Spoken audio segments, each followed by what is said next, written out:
takbuhan namin yung Indomie at saka itlog. Pero pag nakaganito mga los, ganado. Oh my goodness, look at that. Buhok ko rin to eh. Indomie mga los, kitang-kita nyo naman. Oh shit! Oh shit!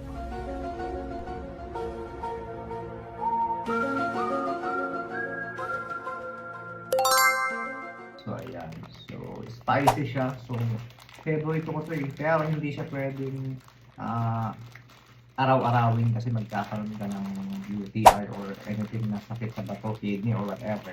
Hindi siya pwede daily, okay? Once a week or twice a month, so walang problema yun. So meron akong soft drinks, ayan soda, meron din akong bread, cream bread, tasty or whatever na tawag ba dyan. So meron akong sunny side up na egg. So let's mukbang mga lods, gutom na ako eh. So ayan, na-miss ko to. So di ba napakasarap ng Indomie lalo na pag may bread. Okay, so bismillah. Grabe, sarap. Napakasarap mga lods. So napakaanghang. Wow. Ang anghang nito. Alam niyo yung paghawakan nyo tapos yung kamay nyo parang may iiwan doon. So lagyan natin ng tawag nito. Ganito ang ginagawa ko eh. So alam naman lahat naman gumagawa nito, di ba? So ayan. So lalagyan natin ng Indomie ang bread. Napakasarap mga lodi. Napaka the best. Kitang-kita nyo naman. Grabe. Indomie na spicy na merong sunny side up and then bread tapos soft drinks, the best. Yung egg oh.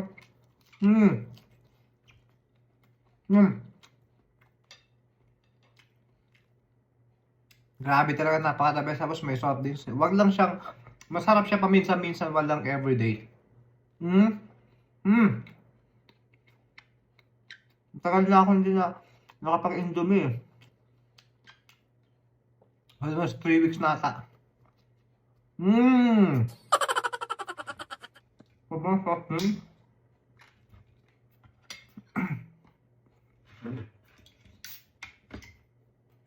Grabe. Samahan mo lang malamig na Coke.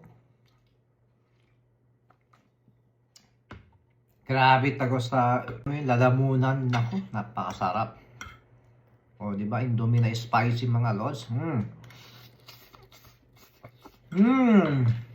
Doon.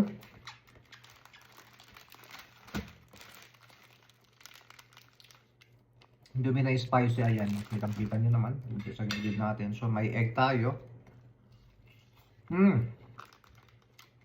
Tapos sinapay. Pinaka the best. No need na rice, tinapay lang.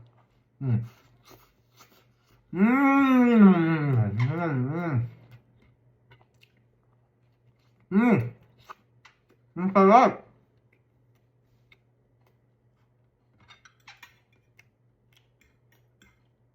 Ang sarap ng Indomie pag midnight snack mga lods.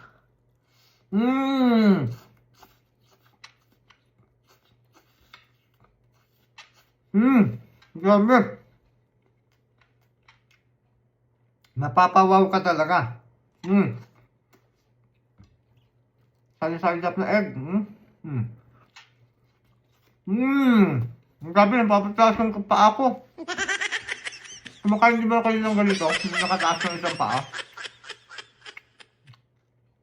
Grabe, the best. So soft drinks, oh.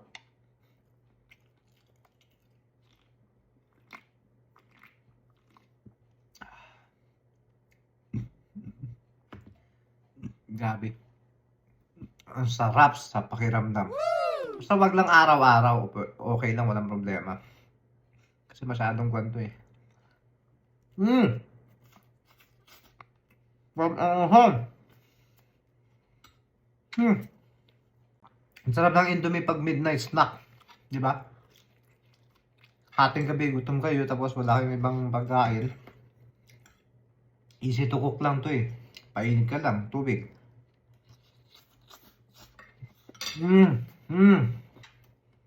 Dalawang Indomie to. Dalawa. Ito. Pinakain ko. Dalawang Indomie. Ito.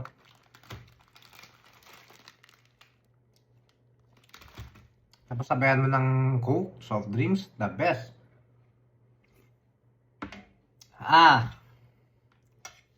Maanghang to eh. Ito yung favorite ko na Indomie. Itong parang red, spicy talaga siya. Merong standard or yung regular na Indomie. Masarap naman siya. Pero parang gusto ko talaga to kakaiba kasi masyadong maanghang. Red na red. The best mga lord.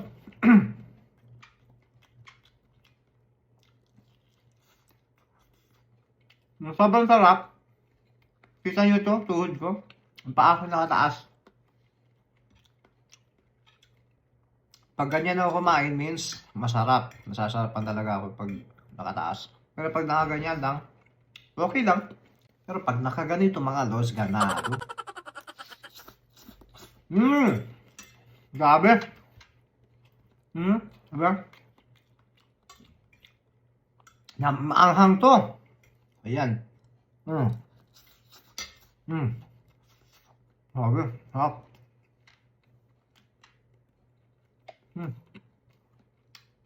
Basta wag lang everyday. Hindi pwede. Kasi masyadong masarsa to eh. Hindi pwede kayo magka-UTI, sakit sa bato or whatever na parang sa ihi, parang gano'n. Sakit yung soft drinks, wag everyday mga lods, okay? Actually ngayon lang ako ng ganito, di ba? Wala akong content na mukbang. Meron naman mga fruits, mango. Pero yung mga ganito, wala na, tripan ko lang mga lods, naisipan ko lang talaga eh. I-share sa inyo na dito sa Saudi Arabia, pag wala na kayong maulam, ito yung takbuhan namin, yung Indomie at saka itlog. Akala nyo,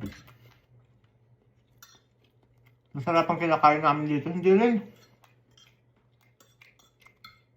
Mas masarap din sa Pilipinas kasi dahil may mga gulay, may mga gata, fresh na gata or whatever na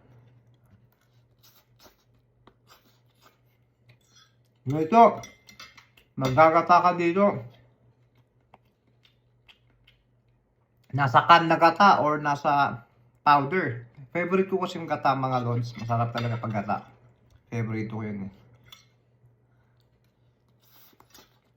Pero dito, sa abroad, iniisip ng iba, maganda yung buhay or kinakain, masasarap, puro mga beef, meat. Pero nakakasawa rin yun eh. Yung parating manok, ay naku, nakakasawa mga lods. Hanapin mo yung mga lutong Pinoy talaga. Kasi dito, yung mga luto dito, yung mga pang ibang lahi. Hahanapin mo rin talaga yung sa atin na di ba, yung mga adobong or yung mga in-steam lang ng mga tawag nito. Okra, tapos may bagoong yun, masarap yun. Yung mga talbos ng kamote na pinapakuluan lang sa tubig or parang ginaganon lang, di ba? Hindi mo yun masyado mararanasan dito mga lords. Kaya mas maswerte pa rin dyan sa Pilipinas, dito sa Saudi, dito sa abroad. Hanapin mo rin talaga kasi nakakasawa chicken dito eh. Chicken beef, nakakasawa yun mga lodi. Okay? So masarap pa rin yung mga from the Philippines, yung mga nakasanayan natin. Okay? May mga talbos ng kamote, may mga alugbati or whatever na tawag nito, may malahibo pa. May buhok. Oh my goodness, look at that. Buhok ko rin to eh. Ayan, oh my goodness. Ako naman nagluto, so expected ko na buhok ko yun. But it's okay. The most important, buhok ko naman. Di ba? Dito, maswerte ka kung may nagluluto ng yung mga sinigang, mga tinola.